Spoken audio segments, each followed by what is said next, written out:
ട്രംപിന്റെ അന്ത്യശാസനമല്ല, മറിച്ച് ഹമാസിന്റെ ഏറ്റവും തലമുതിർന്ന പോളിറ്റ് ബ്യൂറോ തലവന്മാരെ വധിക്കുമെന്നുള്ള ഭയമാണ് വെടിനിർത്തൽ കരാറിന് ഹമാസിനെ പ്രേരിപ്പിച്ചതെന്നുള്ള വാർത്തയാണ് ഇപ്പോൾ പുറത്തു വരുന്നത്. അന്താരാഷ്ട്ര ന്യൂസ് ഏജൻസികൾ നൽകുന്ന വാർത്തകൾ പ്രകാരമാണെങ്കിൽ ഞായറാഴ്ചയ്ക്ക് മുൻപ് ഗാസയിൽ വെടിനിർത്തലിന് ഹമാസ് തയ്യാറായില്ലെങ്കിൽ ദോഹയിലും തുർക്കിയുടെ തലസ്ഥാനമായ ഇസ്താംബുൾ അടക്കമുള്ള മേഖലകളിലും ഒളിവിൽ കഴിയുന്ന ഹമാസിന്റെ എണ്ണപ്പെട്ട തലവന്മാരെ വധിക്കാനുള്ള എല്ലാ ഒരുക്കങ്ങളും മൊസാദ് പൂർത്തിയാക്കി എന്നുള്ള വിവരമാണ് പുറത്തു വരുന്നത്.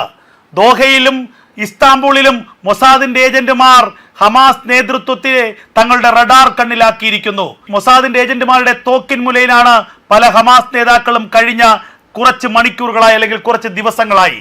ഇത് കൃത്യമായി മനസ്സിലാക്കിയാണ് തുർക്കിയുടെ നിർദ്ദേശപ്രകാരം, ഖത്തറിന്റെ സമ്മർദ്ദപ്രകാരം ഒടുവിൽ വെടിനിർത്തലിന് അല്ലെങ്കിൽ ബന്ദിമോചനത്തിന് ഹമാസ് തയ്യാറായത്. ഇതുവരെ ഇസ്രായേലും അമേരിക്കയും മുന്നോട്ട് വെച്ച ഒരു ബന്ദിമോചന കരാറും ഹമാസ് അംഗീകരിച്ചിരുന്നില്ല.